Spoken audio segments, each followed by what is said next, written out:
give you tea bags. Just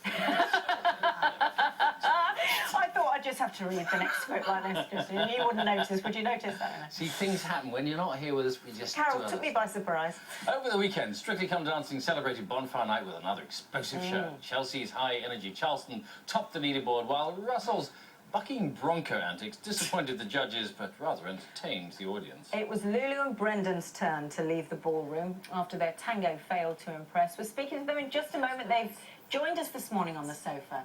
I just went, failed to impress. Oh dear. You've got a good... Ooh, we'll come back to that in just a moment. First, let's remind ourselves of what it really looked like.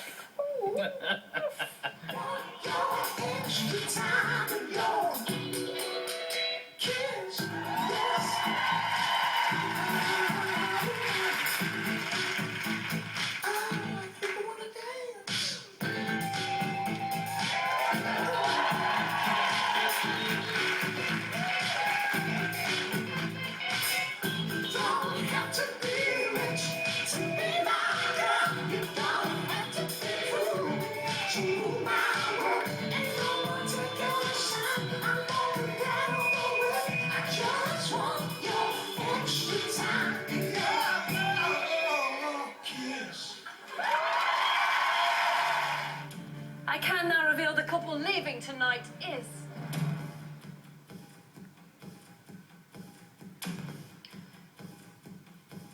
Lulu and Brenda.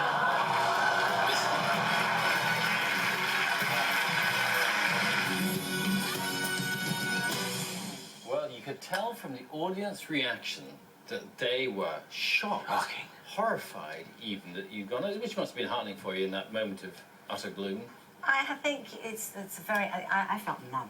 I felt numb at that point. In fact, I think for most of the show, from the beginning, I was in shock. I was like a rabbit caught in the headlights after that first show. Yeah. Why? Why after the first show? Well, the first show, because I messed up in the first show. Remind us what happened. You could probably show it. Have you got a clip? It's the thing that happens is you have a sort of perception, I think, going into this as let's say a celebrity or whatever. Really, you found that quickly. Yeah. And you go. I think when things go wrong, it's very hard to recover from it when you're in a live performance. What went wrong? Pretty much just lost a bit of one of the first steps, and once you've lost it, it's kind of it kind of just never really picked back up, and that was one of the things we struggle with on the live performance. Because you're not only trying to catch up with the steps, but also your brains go, oh dear, oh dear, oh dear, oh dear, and then We're very lucky though, because Lulu's a performer, so she always performed regardless of whatever happened. But you know, unfortunately, you do need to get the choreography. You see, the judges will pick up on that. The viewers probably wouldn't. Yeah, exactly. They just think, is she having a good time? Does she look like she's moving in the right direction? And you know, I was having a really good time, but then you know, when it was pointed, everything was pointed out to me, and I went over it. I was totally in shock, and then I became like an insane woman. Oh, I've got to get this right. I've got to get this right. I've got to get this right. And I you know. Which is actually. I felt bad for him because when I'm like that, I'm a mental case, you know. Which actually doesn't help contestants in Strictly, because you need not to take it too seriously, because. Exactly. What am I, splitting atoms here? When you're in the room and you're, you know, I'm always the kind of person. I don't know why I'm driven to be. I think I'm always looking to be discovered. You know, it's a crazy thing. I'm like a, and I just want to get it as good as I can get it. But in retrospect, it was a most incredible experience for someone like myself, who's a singer, who's 63 years old, who got to dance with him. I mean, you know, why did I not just enjoy it all the time rather than driving myself and Brendan crazy? Does this give you nightmares watching this back, Bill? From I'll tell you what, because the memories.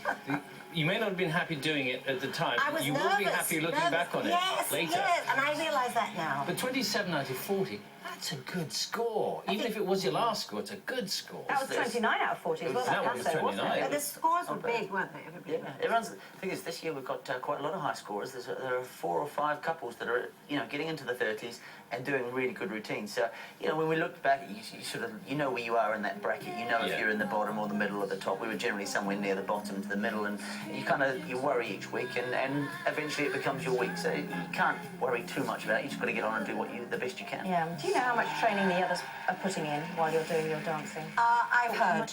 Did you?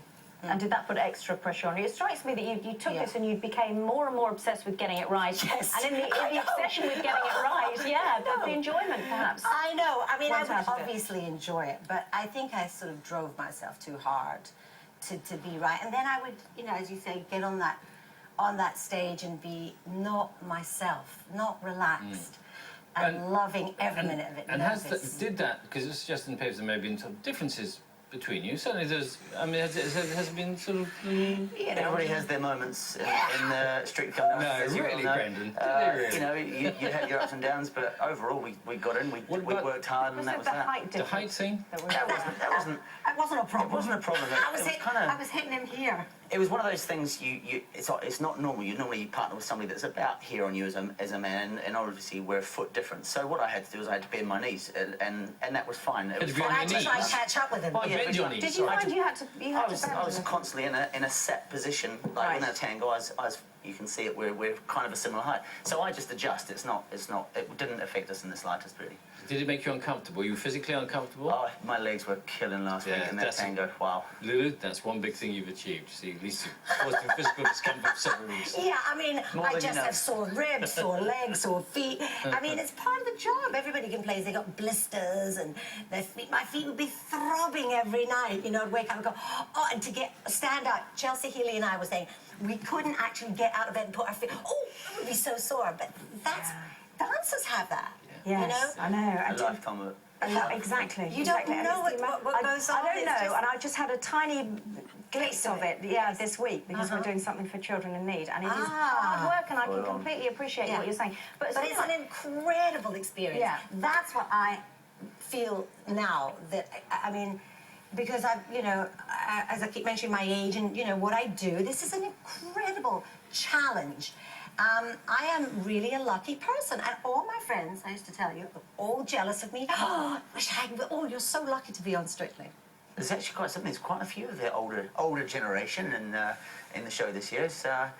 And people are doing really well. The more mature. More mature. That's exactly what I was saying. And it's a great thing to have to be able to do. You know, absolutely. it just shows you're never too young, never too old Never either. too old. So Exactly. keep dancing. All right. Thank you both very much. Thank you.